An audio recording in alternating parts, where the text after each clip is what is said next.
Oke, jadi kita baru saja melewati fase pandemi COVID-19. Namun ini masuk di new normal ini, ternyata itu harus banyak perubahan-perubahan yang terjadi. Jadi karena saya ingin sharing, saya punya saya melihat bahwa sekarang ini sudah menjadi tren itu adalah pekerjaan jarak jauh ya, orang bilang remote collaboration. Jadi tidak lagi kembali sebelum kita fase COVID, tapi ini ada sesuatu yang baru, the new normal. Jadi saya pribadi itu pada saat pandemi COVID kami melakukan online, belajar online sama teman-teman dari seluruh Indonesia. Dan ini setelah 2 tahun, ini foto kami setelah 2 tahun kami baru ketemu setelah fase pandemi itu sudah lewat. Jadi bisa dibayangkan selama 4 semester kami tuh belajar bersama, kolaborasi, tapi nanti ketemunya setelah 2 tahun pas fase pandemi. Nah, itulah kenapa saya mengatakan saya berani ngambil judul ini, karena itu menjadi pengalaman pribadi kami di selama fase pandemi. Oke, jadi teman-teman sekalian, kita tahu bersama bahwa ini pekerjaan jarak jauh sekarang ini menjadi semakin populer ya. Jadi mengharuskan tim untuk beradaptasi dengan cara baru, berkolaborasi, dan membangun hubungan yang kuat. Jadi membangun tim yang efektif itu menjadi sangat penting untuk meningkatkan pertumbuhan dan perkembangan perusahaan. Pada saat banyak organisasi yang menerima karyawan baru yang akan bekerja secara online, kemampuan tim untuk bisa bekerja sama dari tempat yang berbeda sangatlah menentukan. Jadi pernah saya membaca sebuah artikel itu, Mbak Tommy, ya, dengan teman-teman sekalian, bahwa sebelum tahun 2020 di Amerika itu orang yang bekerja dari rumah itu sudah lebih dari 30%. Dan diprediksi pada tahun 2020 itu pekerja itu bisa lebih dari 20%, bisa lebih dari 50%. Jadi bisa dibayangkan bahwa pada saat terjadi COVID pasti lonjakan itu sangat tinggi. Dan ini menjadi semakin populer misalnya di negara-negara maju dan juga di Indonesia dan negara-negara berkembang yang lain. Jadi ini menjadi tren baru setelah COVID ini. Oke, next.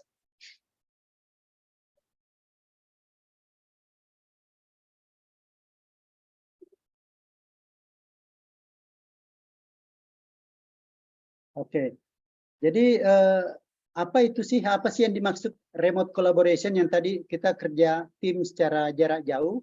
Nah, ini kalau kita melihat bahwa remote collaboration itu adalah proses kerjasama dari lokasi yang berbeda dengan menggunakan platform digital untuk mencapai suatu tujuan tertentu. Jadi efektivitas dari remote collaboration ini juga sangat bergantung pada upaya individu untuk mengefektifkan komunikasi antara anggota tim untuk bekerja kolaboratif untuk sebuah target. Jadi proses ini penting karena bisa membantu mengasistensi anggota tim dalam mewujudkan keseimbangan yang sehat antara kerja dan kehidupan personal. Jadi ini yang kira-kira pengertian dari remote collaboration. Jadi di sini ada beberapa poin ya, bahwa pertama itu kita menggunakan platform digital. Kemudian yang kedua bahwa itu komunikasi yang efektif, dan kita bisa melihat ada pekerjaan dari tim di sini, bagaimana bisa membantu anggota tim untuk menyeimbangkan keseimbangan yang sehat antara kerja dan kehidupan personal. Oke, next.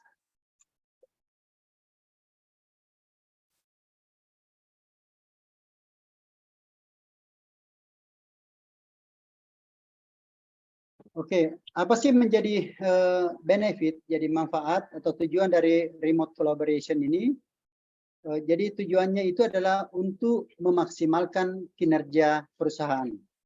Jadi jika fungsi tim secara bersama bisa efektif, mereka bisa mencapai pengaruh yang lebih besar dibanding dengan pencapaian personal. Jadi tentu saja kalau ini kita bangun sebuah tim, tentu saja bahwa pengaruhnya ini jauh lebih besar dibanding pencapaian-pencapaian secara pribadi. Jadi remote collaboration ini bisa menjadi model dalam mewujudkan teamwork yang efektif. Jadi ini bisa menjadi model baru di new normal ini adalah remote collaboration. Nah, dari beberapa artikel kita bisa dapatkan bahwa benefit yang bisa didapatkan itu dengan kerja tim secara secara remote, itu yang pertama meningkatkan produktivitas. Mungkin teman-teman ada yang bertanya kenapa dengan bekerja secara remote seperti itu bisa meningkatkan produktivitas. Ya teman-teman bisa bayangkan bagaimana kita punya mobilitas seperti di Jakarta ya, dengan kemacetan dan lain-lain. Nah, ini kita banyak menghabiskan waktu kita itu di jalan. Kita banyak menghabiskan waktu kita di jalan. Nah, ini dengan peningkatan dengan adanya remote collaboration seperti ini bisa kita bekerja secara online, maka paling tidak kita tidak menghabiskan banyak waktu berada di jalan. Makanya kita bisa lebih meningkatkan produktivitas kita. Kemudian yang kedua, kita kalau dengan bekerja tim secara terpisah ini, itu juga bisa memiliki kebebasan dan fleksibilitas. Jadi kita tahu bahwa kalau kita pakai itu bisa lebih bebas. Setiap saat misalnya kita bisa rubah waktu misalnya. Kemudian yang kedua itu jadi ada kerja-kerja itu tidak harus mengharuskan kita ke tempat kerja, tapi kita bisa lebih fleksibel. Ada mungkin kerjaan-kerjaan pribadi, ada kerjaan-kerjaan kantor. Jadi itu lebih fleksibilitas kita mengatur kita punya waktu. Kemudian yang ketiga itu biasanya lebih efisien ya. Kita dengan kerja-kerja tim seperti itu bisa mengurangi biaya.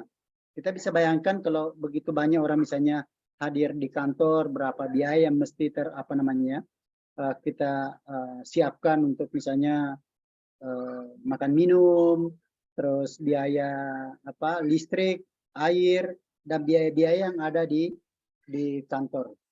Nah ini yang ini yang menjadi benefit dari remote collaboration itu, dan tentu banyak benefit-benefit yang lain ya, nanti mungkin kita bisa diskusikan. Ya, next.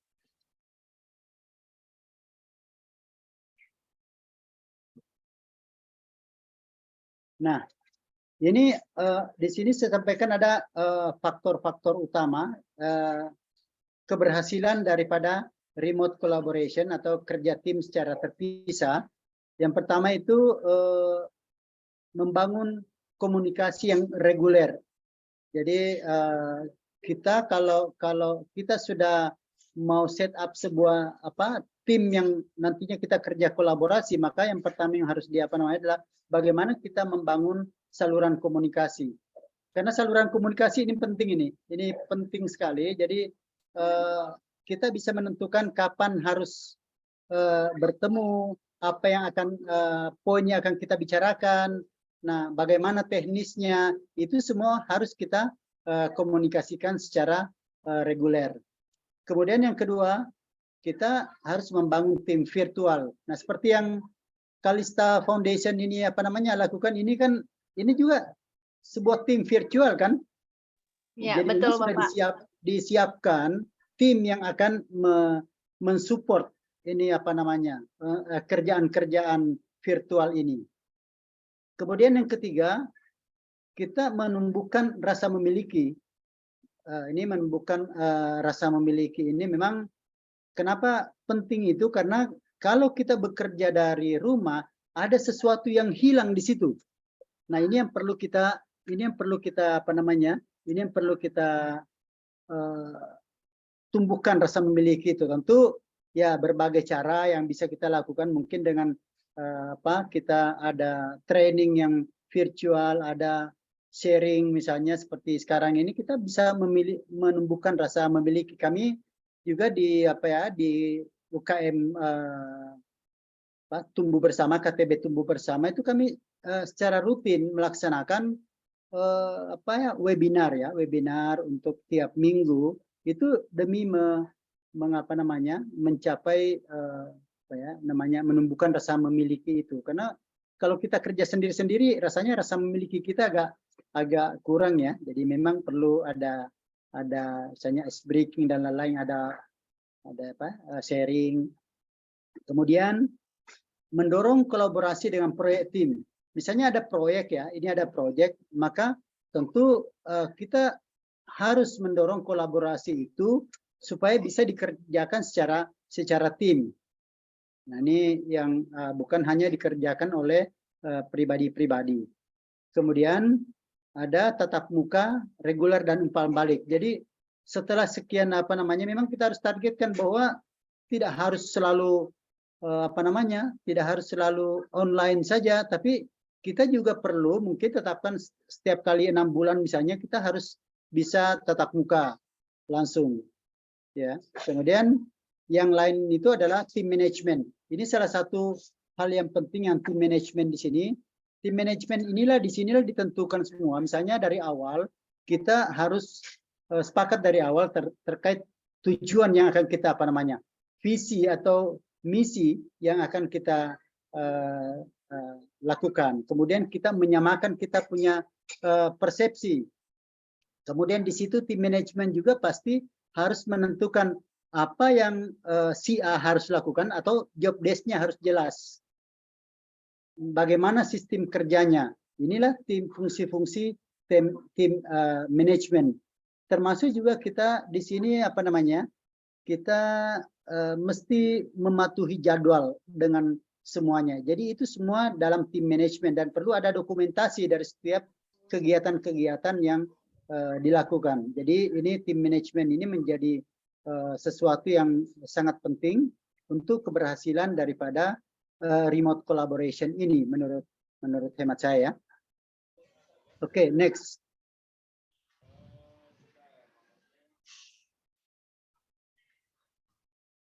Ya, jadi ini adalah foto-foto saya dengan kalau kita mau membangun sebuah tim yang bagus, jadi tidak melulu bahwa kita harus ketemu online.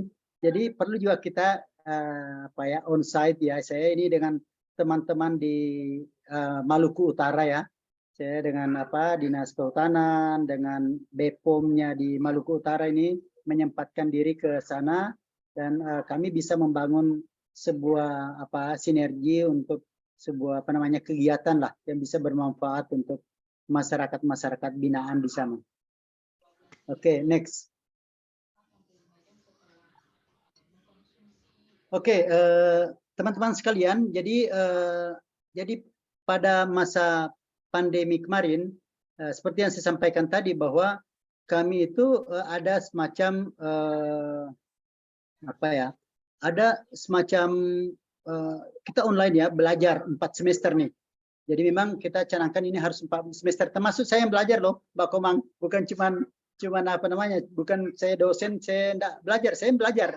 Ya karena yang pencetusnya itu adalah teman di Jakarta, Dr. Edi Kristianto. Nah ini, kami karena belajar kami setelah sekian semester, 2 semester, saya punya inisiatif bagaimana apa yang kita pelajari itu bisa menjadi sesuatu yang bisa kita jual nantinya. Akhirnya karena kita pelajari di sini skincare dan produk inovatif, maka saya bikinlah tim di situ. Kami beberapa tim dan ini tim saya ini Mbak Komang dengan teman-teman sekalian. Ini ada 2 dokter ya, ada Dokter Edi, ada Ibu Dokter Hewan satu ini, ada dari marketing ini konsultan dan yang satu dari pertanian. Jadi kami bikin satu tim Nah, bagaimana setup satu industri kecantikan ya, walaupun itu ya skalanya masih golongan B ya, namanya UKM lah. Jadi kami bangun sistem itu dan alhamdulillah setelah melalui fase 1 tahun itu kami sudah bisa mendapatkan perizinan dari BPOM itu untuk di Depok. Nah, ini termasuk kami memilih tim itu tim yang inklusif, tidak eksklusif. Bisa dilihat di sini saya bertiga, ini kami lagi di Tebet ini. Saya dari Sulawesi, yang di tengah ini Bu Rike itu dari Sumatera, Medan, dan yang ini dari Jawa. Jadi kami pun berbeda agama di sini. Saya Muslim, satu Buddha, satu Kristen. Jadi betul-betul inklusif, tidak ada sesuatu yang apa namanya. Ini betul-betul kolaborasi multi aspek. Jadi begitu banyak persamaan-persamaan kita dan tidak perlu pasti sesuatu itu ada yang berbeda dan itu tidak menjadikan bagi kami sebuah masalah karena itu terpulang kepada kita punya apa namanya. Jadi itu saya pikir kalau kolaborasi juga itu tidak boleh eksklusif ya, kita harus bisa inklusif. Semuanya harus bisa masuk. Semua pihak harus bisa masuk, semua agama, ras, suku, bangsa pun bisa masuk di situ. Jadi itu jangan kita buat eksklusif lah kita punya kelompok. Dan saya senang sekali ini di Kalista Foundation itu juga kurang lebih sama ya, kurang lebih sama menerapkan prinsip-prinsip yang seperti itu. Oke, ini adalah tim saya di Abirupa. Kami sudah mendapatkan izin BPOM untuk produksi kosmetik dan baru itu Bakumang kami baru dapatkan. Ya, oke, next. Dan ini adalah produk-produk kami dari hasil sekolah online. Jadi ini adalah produk-produk kami sekolah online dengan teman-teman semua seluruh Indonesia. Tapi saya dengan beberapa orang termasuk Dr. Edi, ada yang tadi itu Mbak Yuyun, apa namanya dari Sumatera Utara, Bu Linda dari Depok. Kami bikinlah satu kolaborasi dan saya tidak pernah ketemu selama lebih 1 tahun. Tidak pernah ketemu, kami bikin kolaborasi, tapi kami tidak pernah ketemu secara tatap muka. Kami hanya atur apa namanya Zoom meeting. Oke, bagaimana kalau kita bikin ini? Oh, sepakat. Jadi kita bagi 4 nih, ya kan? Bagi 4. Bu Linda itu tugasnya bagaimana dia ngurus perizinan dengan tempat. Tugas saya adalah bagaimana produksi itu bisa jalan, bagaimana pengadaan bahan bakunya, proses produksinya, apa namanya karyawannya itu bagian saya. Dan yang teman yang satu itu adalah dia bagian marketing. Nah, sementara Dr. Edi yang memang ahli herbal, dia semacam quality assurance dari situ. Jadi dia kasih kami formula-formula yang memang relatif bagus lah, aman untuk apa namanya. Dan inilah hasil dari kerja-kerja tim kami. Walaupun ya orang bisa mengatakan ya kita belum bisa lihat hasilnya, ini baru kami menebar benih. Ini masih harus kita punya effort lebih untuk bagaimana bisa memasarkan lebih lanjut. Oke, next.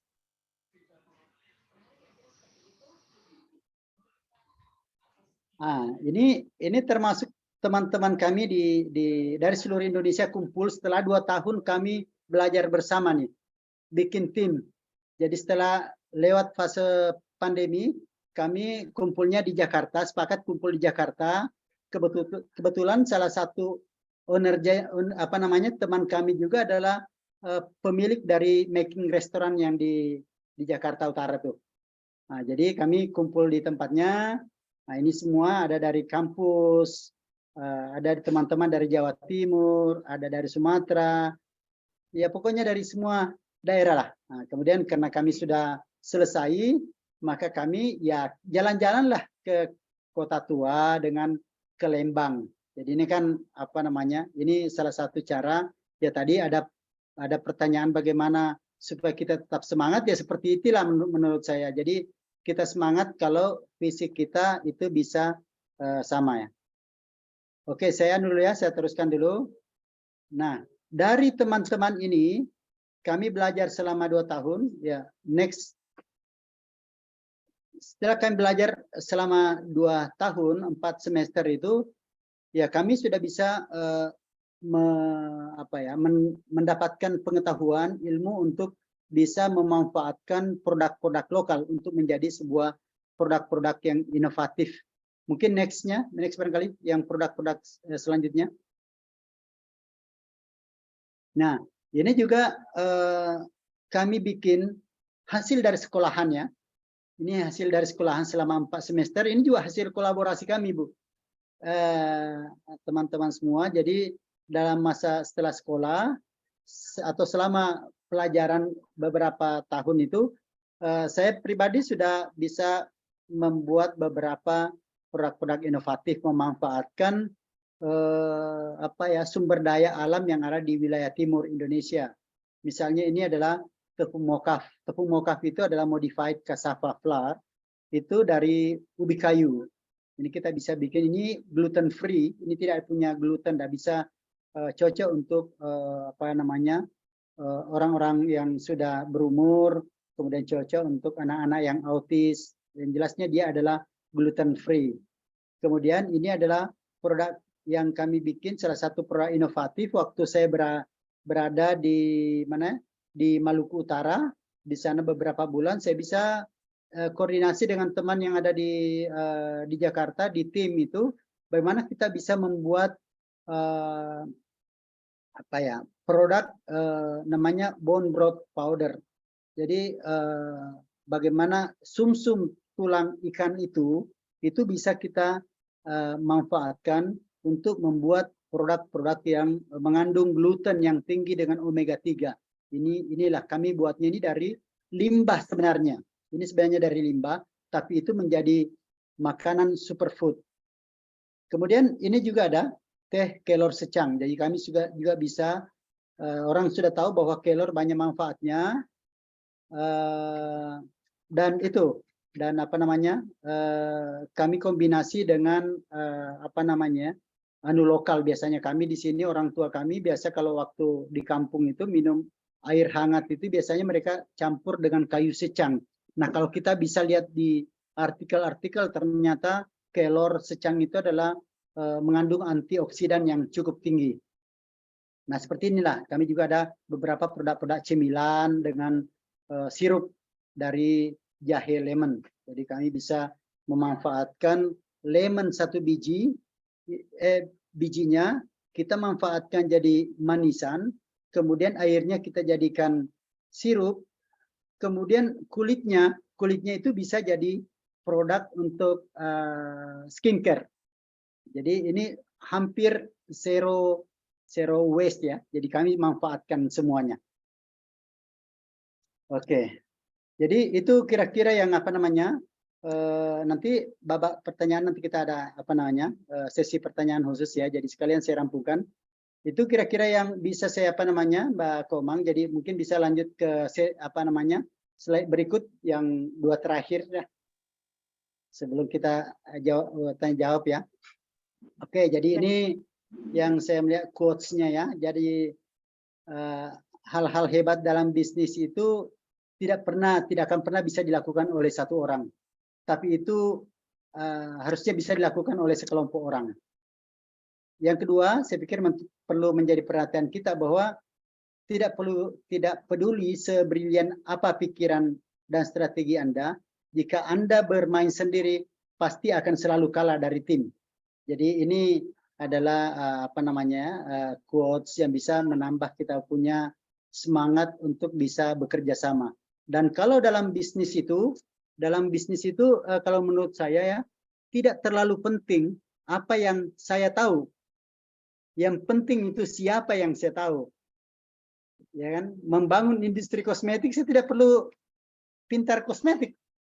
Tapi saya tahu siapa orang yang punya ilmu di situ. Sama dengan membuat perizinannya. Jadi kalau saya mau menggunakan jasa dari konsultan, saya butuh biaya yang cukup besar. Nah, dengan kolaborasi ini, saya tidak perlu ngeluarin itu, tapi kita harus berbagi hasil dengan Oke, next.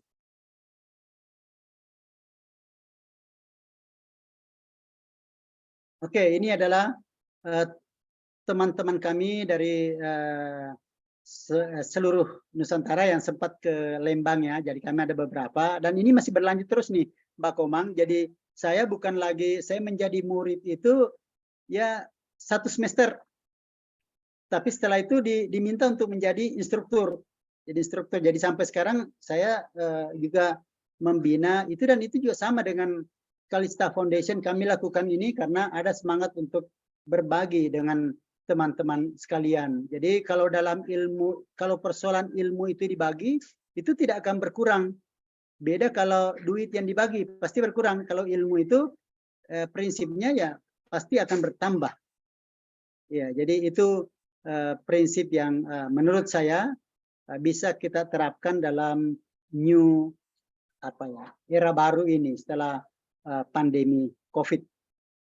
Oke, saya kira itu mungkin pengantar dari saya, Mbak Komang. Dan ini saya lihat sudah ada beberapa pertanyaan, mungkin bisa dipandu. Baik, luar biasa sekali ya pemaparan materi dari Bapak Dahri. Luar biasa sekali, teman-teman sekalian. Saya rasa sudah banyak sekali nih Pak yang bertanya. Dan di room chat juga sudah ada beberapa pertanyaan. Izin saya bacakan. Dan untuk teman-teman yang lain yang masih ingin bertanya, saya persilakan buat raise hand on audio atau menanyakan melalui kolom komentar. Baik, saya akan bacakan dari yang pertama dulu. Di sini ada Ali Sobirin. Mungkin ini sudah sempat juga Bapak singgung tadi terkait dengan bagaimana agar tim selalu bersemangat dalam tim kerja jarak jauh. Baiknya berapa kali dalam melakukan pertemuan? Bisa langsung ditanggapi Pak Dahri. Oke, jadi untuk ini saya mengambil sampel di diri saya saja ya Mbak Komang. Jadi saya tuh bersemangat itu karena ada kepentingan yang sama di situ. Jadi makanya itu yang perlu kita rumuskan dulu, kita punya tujuan dan visi misi kita di dalam tim. Karena kalau ada orang punya tujuan yang lain, itu sering mengganggu sering mengganggu kita punya semangat ya, melemahkan kita punya semangat. Saya selama 2 tahun ikut sekolahan, walaupun saya sudah status sebagai dosen, itu tidak pernah tidak hadir karena kita memang punya suatu target bahwa saya nanti harus bisa seperti ini. Dan rata-rata teman-teman juga seperti itu ya. Mereka semangat yang punya visi dan misi yang sama itu memang semangat untuk Jadi ada kalau tidak sama kita punya visi atau tujuan itu yang sering menyebabkan. Jadi makanya dalam pemilihan tim ini manajemen tim tadi itu perlu menyamakan dulu itu tujuan bersama, kita punya misi bersama supaya dalam tim ini bisa tetap bersemangat sampai di akhir. Tentu saja bahwa kalau kerjaan-kerjaan tim ini bisa efektif seperti tadi, tentu juga jangan lupa bahwa itu juga kan pasti akan meningkatkan kinerja usaha, kinerja perusahaan. Dan itu harus diberikan reward. Ini harus berikan reward ya untuk untuk tim yang memang kerjanya bagus. Jadi saya pikir itu ya untuk yang perlu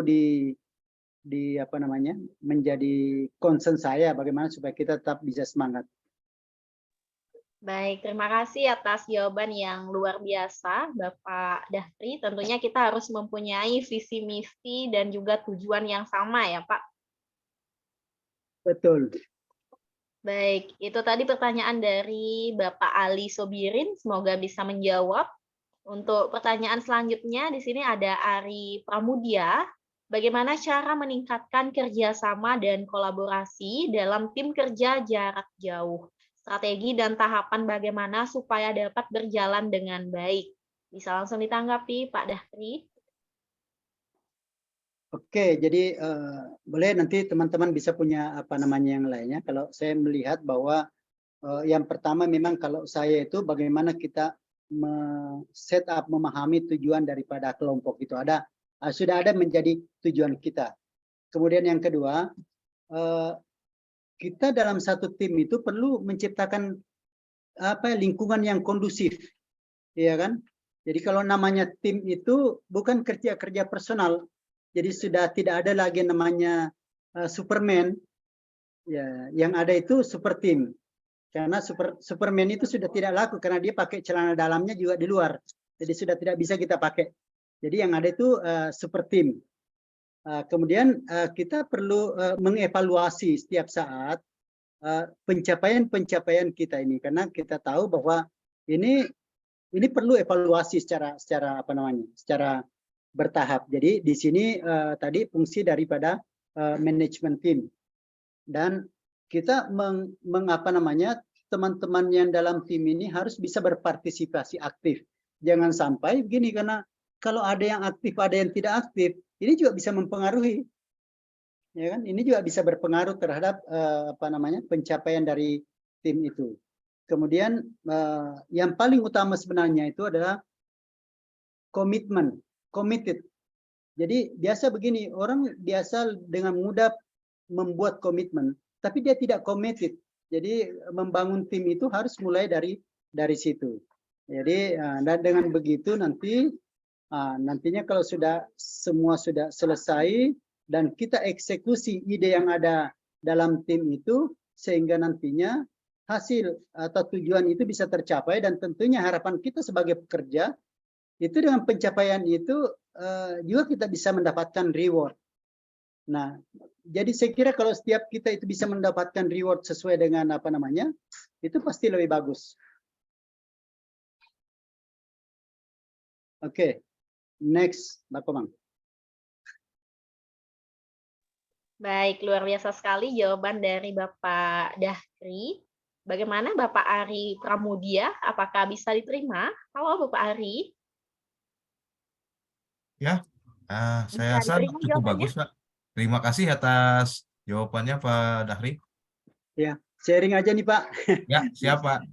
Ya, itu Baik, sesuai dengan apa yang saya rasakan dan apa yang saya alami. Jadi ini kan biasanya gini Pak, kita itu biasa belajarnya itu bukan hanya biasa dari orang yang berhasil saja, tapi juga pasti dari yang gagal.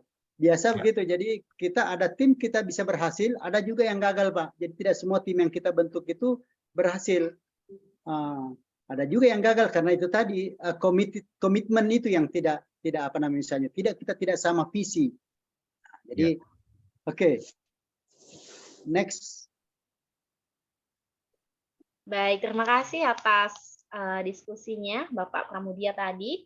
Untuk Bapak dan Ibu sekalian yang masih punya pertanyaan, kami masih buka beberapa pertanyaan lagi. Jadi dipersilakan buat menulisnya di home chat, raise hand, atau bisa meng-on-kan audionya secara langsung untuk berinteraksi secara langsung bersama Bapak Dahri. Mungkin di sini sudah ada Bapak Heru, tadi sempat on kamera, Bapak Heru Pratama. Halo, selamat siang Bapak Heru. Ayo Mas Heru. Halo Mas Heru, selamat siang. Mas Heru Pratama, halo.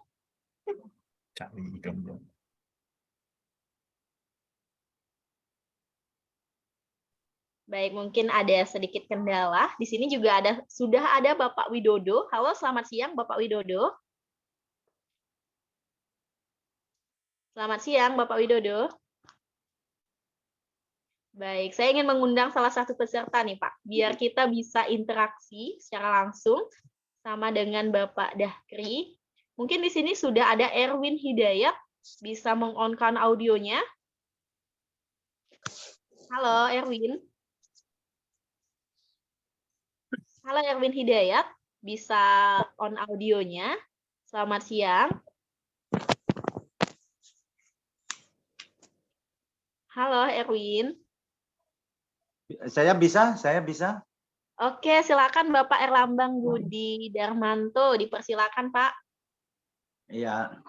Terima kasih atas kesempatannya dari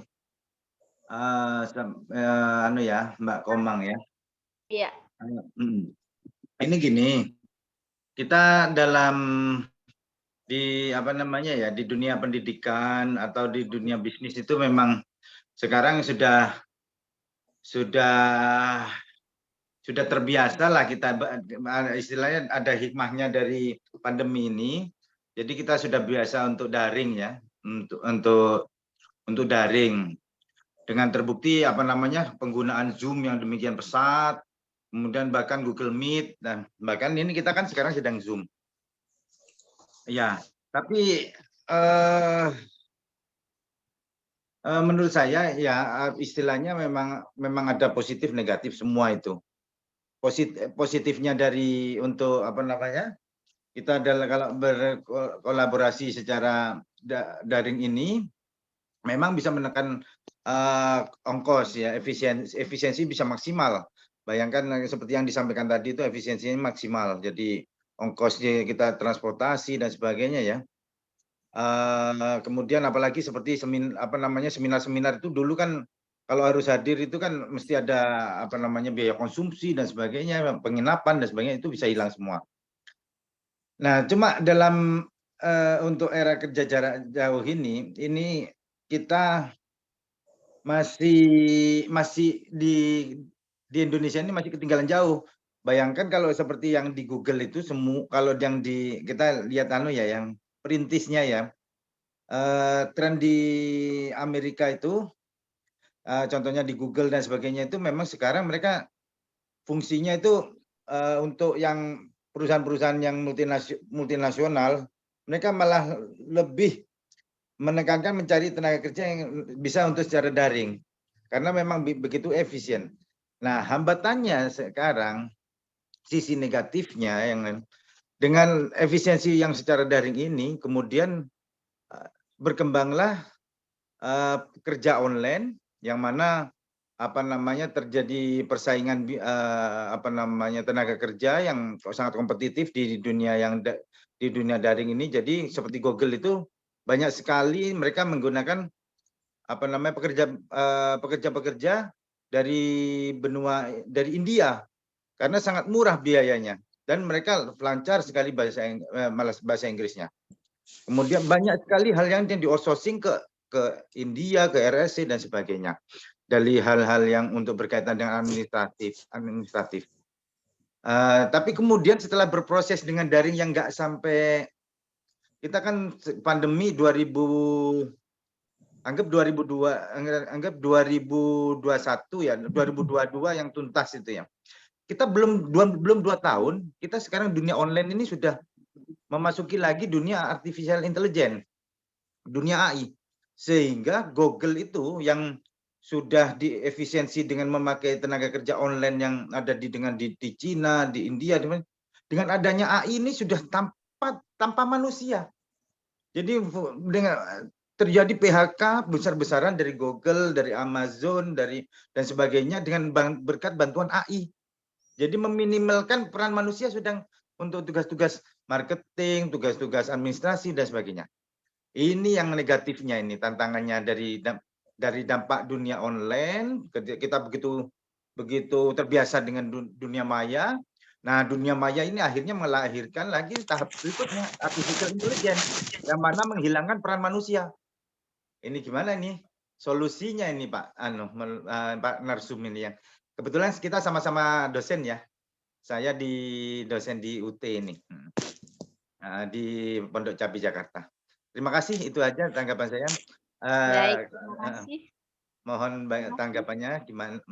Terima kasih, semoga manfaat. Baik, terima kasih Bapak Erlambang atas pertanyaannya, menarik sekali. Mungkin bisa langsung ditanggapi saja Bapak Dahri. Oke, ya saya kira apa yang disampaikan oleh Pak Erlambang itu memang menjadi tren saat ini. Saya kira memang perubahan yang terjadi di dunia ini memang sangat cepat. Memang sangat cepat dan kita harus kita ikut pada perubahan itu. Kita tidak ada pilihan lain kecuali memang harus menyiapkan diri memang untuk bisa mengikuti perubahan-perubahan itu. Kita kemarin waktu waktu pandemi itu orang yang ibarat Formula One itu, kalau ibarat Formula One itu orang lagi kencang-kencangnya langsung disuruh masuk ke pit stop. Semua orang masuk pit stop. Tidak boleh ada lagi yang di lintasan. Nah, di situ sebenarnya pada waktu selama 2 tahun itu, kalau ada orang yang hanya kerjanya rebahan, maka hasilnya sekarang pasti dia menyesal. Karena orang lain itu ternyata sudah menyiapkan diri untuk bisa melanjutkan putaran-putaran berikutnya. Dia sudah memperbaiki semua bannya, semua tekanan angin dan lain mesinnya. Nah, itu saya pikir memang menjadi sebuah tantangan bagi kita semua ya, bagi kita semua, apalagi kita bagi pendidik ya Pak Erlambang, ya kita tahu ya bahwa apapun itu pasti ada dampak negatifnya. Kita bagaimana meminimalkan itu. Jadi sekarang ya artificial intelligence itu sekarang menjadi yang baru ya bagi negara-negara berkembang. Ya boleh dibilang tantangan atau mungkin ada juga yang mengatakan itu momok. Bisa jadi bahwa semua nanti tenaga manusia tergantikan oleh itu. Tapi ya saya kira yang itu juga nanti tetap membutuhkan pemikiran-pemikiran dari para ahli ini bagaimana memanfaatkan kita punya kecerdasan, karena yang kecerdasan yang artificial intelligence itu kan juga dari hasil pemikiran kita. Nah, bagaimana memaksimalkan kita punya ini untuk memanfaatkan perubahan-perubahan yang ada. Jadi kita memang harus selalu bisa mengantisipasi, mengingatkan generasi-generasi muda kita untuk bisa menghadapi yang namanya perubahan-perubahan yang sangat cepat. Dan ini sangat cepat, Pak. Saya lihat banyak sekali memang sudah orang pakai tenaga robot dan lain-lain. Robot tidak pernah izin, tidak pernah ini tidak pernah pergi menuntut dan lain-lain. Orang lebih senang pakai itu, dan ya saya pikir itu menjadi tantangan kita sebagai manusia. Bagaimana kita memanfaatkan seluruh potensi yang kita miliki untuk bisa menggunakan robot ini. Jadi bukan nantinya kita justru yang digunakan sama robot. Bagaimana kita menggunakan robot ini untuk kesejahteraan kita. Jangan sampai terbalik, dan jangan sampai bahwa fungsi daripada robot-robot itu semua itu bisa betul-betul menjadi bencana untuk kita semua. Jadi mudah-mudahan ini menjadi sebuah berkah untuk kita, misalnya bagaimana bisa tetap bisa memperbaiki ya, menjadi berkah untuk alam dan manusia. Tapi pastilah Pak, saya yakin memang ini menjadi tantangan kita bersama. Saya Pak Erlambang dengan teman-teman semua ini yang seperti Kalista Foundation, inilah tugas daripada kita punya ya webinar-webinar seperti ini untuk saling tetap mengingatkan loh, di depan itu loh, jangan pikir sudah selesai dengan yang yang remote collaboration misalnya. Gimana nanti kalau sudah semua serba robot, itu juga bisa diangkat lagi ke permukaan itu Mbak Komang. Dan mungkin ada yang lebih ahli di situ lah, bagaimana kita sama-sama diskusi supaya perubahan itu bukan menjadi bencana tapi bisa menjadi rahmat untuk kita. Itu kira-kira kalau saya Mbak Komang. Baik, luar biasa sekali. Terima kasih Bapak Dahkri. Untuk Bapak dan Ibu sekalian peserta webinar, untuk mendapatkan free sertifikat, saya ingatkan untuk mengisi link absensi yang telah kami share melalui room chat. Dan untuk Bapak dan Ibu sekalian yang ingin diskusi lebih lanjut dan juga ingin materi pada hari ini, Bapak dan Ibu sekalian bisa bergabung via WhatsApp group yang telah kami share melalui room chat juga. Dan untuk Bapak dan Ibu yang masih ada pertanyaan, saya persilakan buat raise hand, meng-on-kan audio, atau menulisnya di room chat. Kita akan batasi 1 pertanyaan lagi, mengingat waktu telah menunjukkan pukul 2 lebih ya, Bapak dan Ibu sekalian.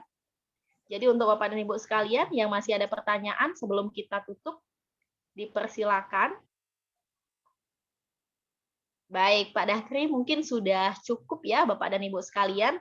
Dari Pak Dahkri mungkin bisa memberikan closing statement materi hari ini. Saya persilakan, Pak. Oke, jadi Pak Komang dengan teman-teman sekalian yang saya hormati, khususnya Kalista Foundation ya, bahwa sekarang ini waktu pasti akan berubah. Perubahan itu ada sebuah kepastian, dan pasti kita harus bisa mengantisipasi perubahan-perubahan itu. Nah, kolaborasi ini adalah sesuatu yang sudah menjadi kebutuhan kita. Sudah tidak zaman lagi kita bekerja secara sendiri-sendiri. Tidak ada orang menguasai semua jenis pekerjaan. Jadi ya seperti saya sampaikan tadi, bahwa seberapa hebat Anda pun itu tidak akan mungkin bisa mengalahkan sebuah tim yang bagus. Jadi itu mungkin tadi ada saya punya saya punya quotes tadi itu mungkin itu ya Mbak Komang ya. Jadi bahwa hal-hal yang hebat itu dalam bisnis itu tidak pernah dilakukan oleh orang perorangan, tapi itu oleh sebuah tim. Dan seberapa hebat Anda, strategi Anda itu pasti akan kalah kalau dengan berhadapan dengan tim. Saya kira itu barangkali semoga bermanfaat sharing kita pada hari ini. Terima kasih teman-teman juga untuk yang sudah bisa meluangkan waktu ya untuk Makasih Pak Komang. Baik, terima kasih banyak Bapak Dakri sudah meluangkan waktu.